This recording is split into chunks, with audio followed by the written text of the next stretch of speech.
Welcome to கேஜோ lecture. நம்ம கிட்ட chargeable game share தான் இருக்காங்க. ஆர்சிசில இருந்து TNPSC previous year questions 10 questions பார்க்கலாம். ஃபர்ஸ்ட் क्वेश्चन என்ன கேட்டிருக்காங்கன்னா increasing order of strength of concrete அப்படின்னு சொல்லி கேக்குறாங்க. ஸ்ட்ரென்த் ஆஃப் கான்கிரீட்டோட இன்க்ரீசிங் ஆர்டர் என்னன்னா ஃபர்ஸ்ட் நம்ம எதுக்கு லீஸ்டா இருக்குன்றது பார்க்கலாம். எந்த இதுக்கு வந்து லீஸ்டா இருக்குன்னா ஸ்பிளிட் டென்சைல் ஸ்ட்ரென்த் தான் லீஸ்ட் ஸ்ட்ரென்த்தா இருக்கும். அப்புறம் என்ன ஸ்ட்ரென்த்தா இருக்குன்னா மாடுலஸ் ஆஃப் ரப்சரா இருக்கும். அப்புறம் சிலிண்டரோட ஸ்ட்ரென்த் அதிகமா இருக்கும். அப்புறம் கியூபோட ஸ்ட்ரென்த் அதோட அதிகமா இருக்கும். First least இருக்கிறது என்னன்னா split tensile test.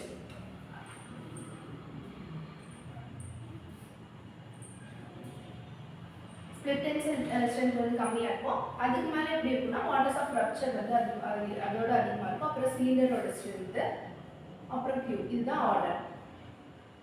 இந்த இன்க்ரீசிங் ஆர்டர் வந்து சொல்லி கேக்குறாங்க. நெக்ஸ்ட் क्वेश्चन என்னன்னா the effect of air entertainment in concrete is to increase resistance of freezing and thawing அப்படின்னு சொல்றாங்க. இப்போ ஒரு கான்கிரீட் மிக்சர்ல வந்து நம்ம ஏர் என்டர் பண்ணும்போது என்னென்ன நடக்கும்னா freezing and resistance to freezing and thawing வந்து இன்க்ரீஸ் ஆகும். அது இல்லாமல் ஒர்க்கபிலிட்டி இன்க்ரீஸ் ஆகும். இப்போ ஏர் என்டர் பண்ணும்போது ஏர் பபிள்ஸ் மாதிரி ஃபார்ம் ஆகி அது வந்து ஒரு நல்ல கலக்கிறதுக்கு ஈஸியாக இருக்கும். அப்போ ஒர்க்கபிலிட்டி இன்க்ரீஸ் ஆகும். இப்போ வந்து ஏர் என்டர்டைன்மெண்ட் அதிகமாக இருக்கும்போது நம்மளுக்கு ஸ்ட்ரென்த் வந்து கம்மியாக இருக்குன்றது தெரிஞ்சுக்கலாம். இது இப்போ வந்து இந்த மூணு ஸ்டேட்மெண்ட்டுமே கரெக்டாக ஒரு ஆன்சர் என்னன்னா 1, 2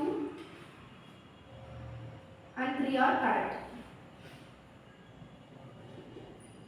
Next என்னன்னா the minimum and maximum percentage of longitudinal reinforcement in column according to IS 456-200 are. ஒரு காலம்ல minimum and maximum percentage of longitudinal reinforcement எவ்வளோ இருக்குன்னா மினிமமாக எவ்வளோ இருக்கணும்னா 0.8% இருக்கணும். மேக்ஸிமமாக எவ்வளோ இருக்கணும்னா 6% முடிவு இருக்கலாம் அப்படின்றது சொல்கிறாங்க. நெக்ஸ்ட் என்னன்னா Poisson ratio for concrete is dash with richer mixture அப்படின்னு சொல்கிறாங்க.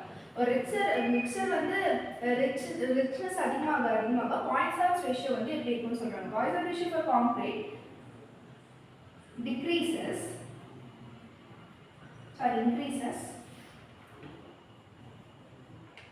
with richer mix அப்படின்றது சொல்றோம். Next modulus of elasticity of steel shall be taken as steelோட modulus of elasticity எவ்வளவு இருக்கும்னா 2 into 10 to the power 5 kilo newton per mm square. இப்போ நம்ம kilo newton per mm square மாத்திரமே எப்படி இருக்கும்னா 200 into kilo newton per mm square எழுதலாம். இதை வந்து அதோட option.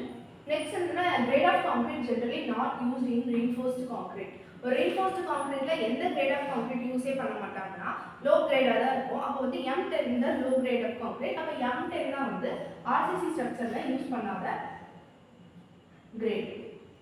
Next in M20 and M25 the number of characteristic compressive strength in Newton per mm square at dash days. இப்போ M20 M25 number of characteristic compressive strength attain ஆகும். அது எந்த டேஸ்ல attain ஆகும்னு சொல்லி கேட்குறாங்க. அப்போ எந்த டேஸ்ல அட்டைன் ஆகும்னா 28th டேஸ் தான் அதோட கேரக்டரிஸ்டிக் கம்ப்ரசிவ் ஸ்ட்ரென்த் வந்து அட்டைன் ஆகும். Next in designation of concrete mix the letter M stand for. ஒரு கான்கிரீட் மிக்ஸ்ல லெட்டர் M20 M30 அப்படின்னு சொல்றாங்க. அதுல Mனா என்னன்னு சொல்லி கேட்குறாங்க. Mனா என்ன கேட்குறாங்கன்னா மிக்சர் ஆர் மிக்ஸ்னு இண்டிகேட் பண்ணுது. இப்போ M20 20 and 25 என்ன பண்ணுதுன்னா characteristic compressive strength attain at 28 days அப்படின்னு சொல்லி சொல்றோம். இப்போ M20 M25 என்னன்னா கேரக்டரிஸ்டிக் கம்ப்ரசிவ் ஸ்ட்ரென்த்தை குறிக்குது.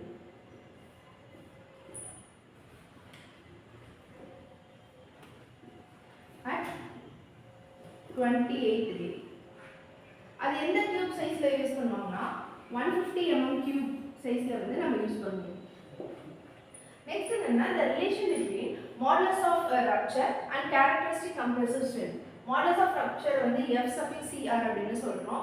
compressive strength F(CK) அப்படினு சொல்றோம். இது ரெண்டுத்துக்கான ரிலேஷன் என்னன்னா modulus of rupture is equal to 0.7 time into root of FCK அப்படினு சொல்றோம். FCK னா characteristic compressive strength. இது வந்து ஒரு ஃபார்முலா.